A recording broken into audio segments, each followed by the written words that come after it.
So Mateusz Gamrot versus Quillan Salkilld just took place, and Mateusz Gamrot just got absolutely dominated by Quillan Salkilld on the ground and on the feet, and that's very impressive victory from Quillan Salkilld, because if you're comparing performances from people that fought Gamrot, he probably has the best one we have seen so far, because a lot of people, when they fight Gamrot, look either a little bit mid or have a little bit struggle before either find the finish or dominate them to a decision victory.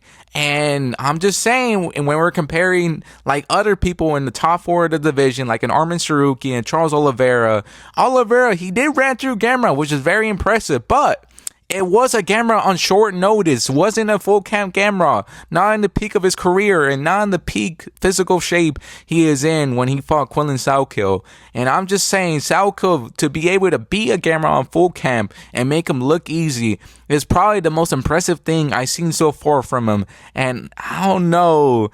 I don't know. I rank him very highly now. I don't know who really beats him right now, because that's very impressive. Like, I understand that, like, Gamrot's a little bit chinny, not the best chin, and a little bit mid when it comes to his wrestling a bit, but he's still a really good grappler when it comes to other people in the division. And he does kind of, I don't know, man. It's just crazy to me that he did that to Gamrot, because I did pick Gamrot on the matchup, and I'm not gonna lie to you, I wasn't that high on Salkilld recently. Like, I was high on him in the beginning, but when he got dropped by Benio, I wasn't that high on him, and I was like, okay, he's not really that great of a fighter if you're getting dropped by old man Benio, you know? But he proved me wrong this matchup. He's showing that he does make improvements in his fights, because he has not looked this clean and that dominant on the ground since, I don't know. Like, this is a dude that took Asmus to a decision and was looking a little bit worrisome in the third, you know? Like, it's crazy how big of a jump up he made recently. Like, generally, I'm very impressed in his improvements in his game, because I didn't think he was going to be much in his career, really. Like, I never thought he was going to get ranked, really. I thought he'd be a little bit of a crafty dude in the lower of the rankings, never really be ranked as a contender, but he's showing that he is a contender, can compete, and I would like to discuss the matchups that are next for Quillan Salkilld. So starting off, BSD. I would love to see Quillan Salkilld versus BSD, because number one is an easy matchup for Quillan Salkilld. You know, like, I want to say it's a little bit tough, but I don't know, man. BSD is a marauder, and he is a tough test for a lot of people. He did beat Roofy, man. People forget, so. And he probably is a tougher Gamrot, but the only difference is he does leave his neck open a lot more than Gamrot does, and I could so see Quillan gain like a first round or second round submission. I don't think he would do it as easily as Patty did it, but I think he would probably get like in the second round, like after he's kind of like jabbing him up on the feet a bit,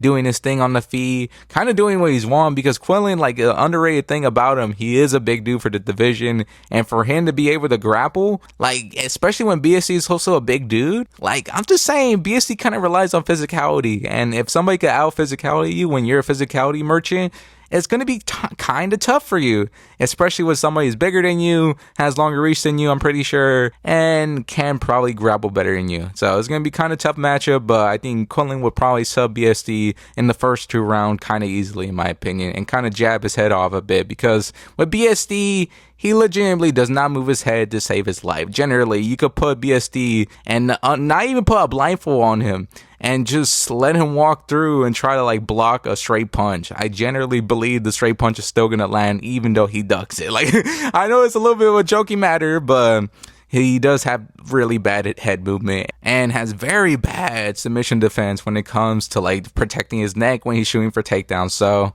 I don't know. I will go Quillan first two rounds finish either by submission or club and sub. So moving on to the next one, I would love to see Max Holloway versus Quillan Salkilld, because is that not a great matchup? Like, is it not? Like, generally it makes sense, especially like Holloway kind of has to earn himself back in the division after losing to Oliveira that way, because I don't know who he really beats other than Gaethje, you know? And I would like to see like if his grappling is really that bad, or Oliveira is really just a different grappler and able to keep people down like that and just hold them there. And I would like to see him disprove me.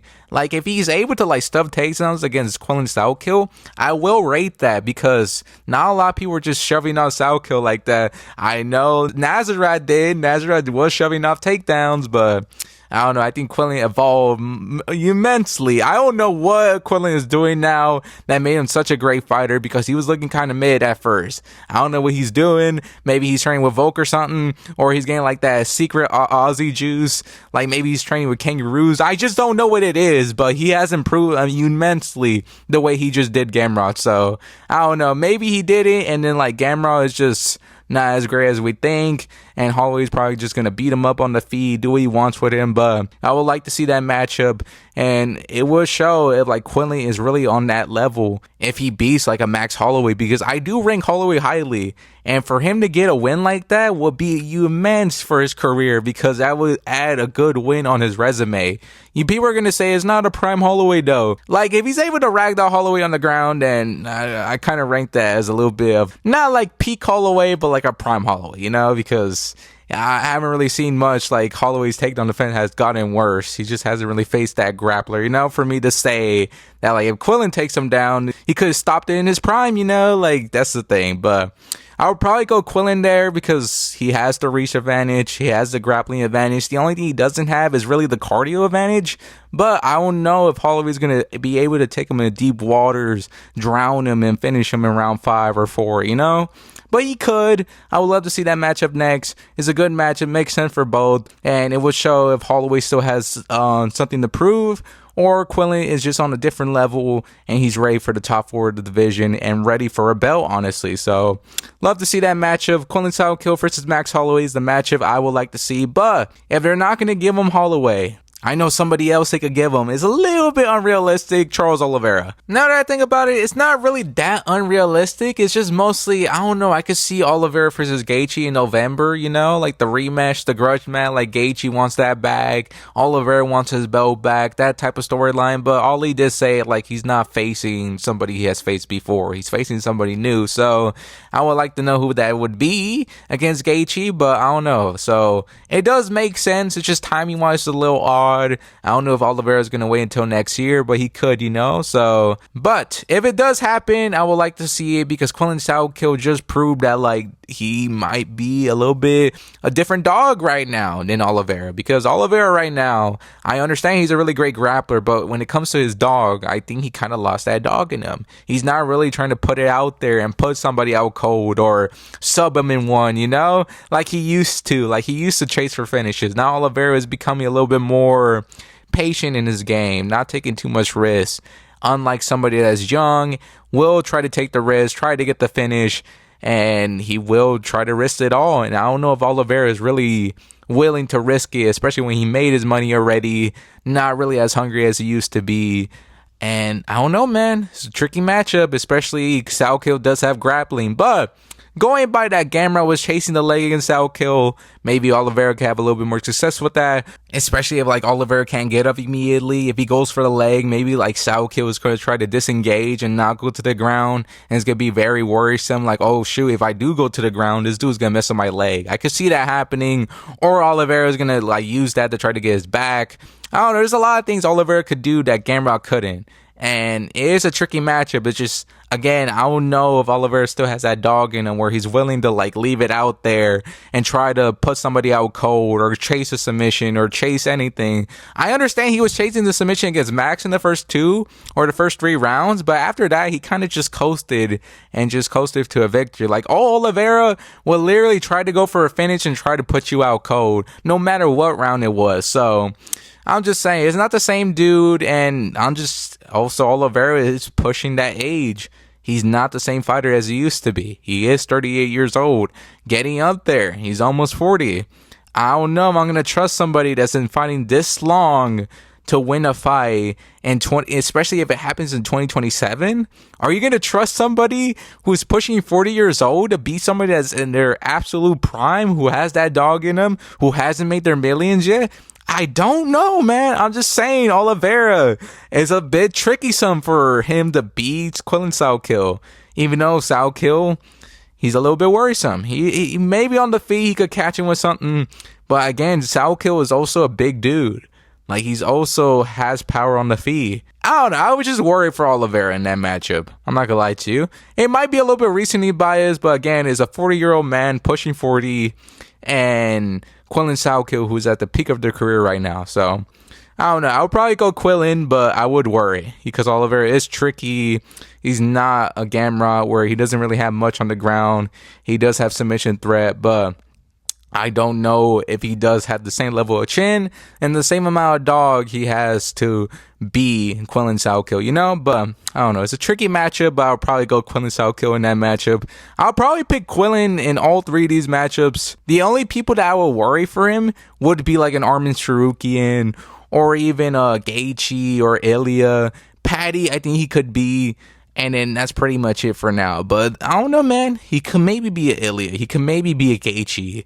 I think he could be Oliveira. Like, these are matches that are coming up for him, and I can't wait to see what's next for him because I think he could win a lot of these matchups and prove that he is a really great fighter. I doubt you at first. I'm not gonna lie to you, Salkilld, but I believe in you again. I'm not gonna lie because the way you did Gamrot, I don't know. Maybe I'm just on the hype right now because I haven't really seen a great performance like that in a minute, especially from a contender, because a lot of people from the lightweight divisions have been getting fraud check like back to back to back, showing they're not on that level. And I've been seeing that for like a couple of years now with like the Dustin Poirier, Gaethjes, and it's finally nice to see that like the guard is finally kind of changing a bit. So let's see if Salkilld is going to be the guard change or he's going to be the ones that get pushed back again. But I doubt that. Like, they're pushing 40 now. It's not like they're 35, 36 years old anymore. They're pushing 40. Like, I doubt they're going to compete anymore. So, I don't know. Those are the matches I would do for Salkilld. I doubt that he'll get an Armin this soon because Armin's probably going to fight for the belt because he's going to fight Rufi. And Rufi is going to take some time off before he fights again. So, I don't know. Yeah, that's pretty much all I wanted to say. Quillan Salkilld, impressive performance, and that's pretty much it. Hope you guys enjoyed the video. And let me know in the comments who you think is next for Quillan Salkilld. Is he going to fight these matchups or are you going to fight somebody else? I could maybe even see an Usman matchup for Quillan Salkilld. I hope not, though. That would be so dirty for Salkilld, you know? Like, he's earning the victories back to back to back. And for him to get, like, an Usman matchup would be such a waste because I think he deserves a Holloway matchup or Oliveira matchup even. But if they give him an Usman, I wouldn't really mind it because I think Salkilld would probably win that. But it would be kind of annoying, you know? But yeah, that's pretty much it. Hope you guys enjoyed the video. Like and subscribe. And God bless all of you. And talk to you guys next time.